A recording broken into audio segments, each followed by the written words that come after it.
మాటో తెలియదు కానీ నాగుల చవితి నాడు నిజంగానే పాములు కరవ్వండి అవన్నీ కూడా. మరి వాటికి భగవంతుడు ఏ శక్తి ఇచ్చాడో మనకి తెలియదండి. జంతువులు అనగానే జంతువులు అనుకోవద్దండి.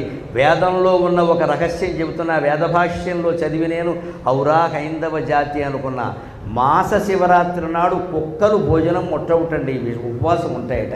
ఎంత ఆశ్చర్యం ఇది! మాస శివరాత్రి నాడు ప్రతి నెలలో కృష్ణ చతుర్దశి, రేపు చతుర్దశి వస్తుంది కదా, నరక చతుర్దశి, దాన్ని మాస శివరాత్రి అంటారు. అదే మాఘమాసంలో వస్తే మహాశివరాత్రి అంటారు. ప్రతి మాస శివరాత్రి నాడు కుక్కలు అన్నం తినవుటండి, పెట్టినా సరే.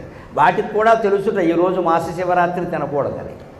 జన్మాంతరమైన సుకృతం ఎంత ఉంటుందో చూడండి.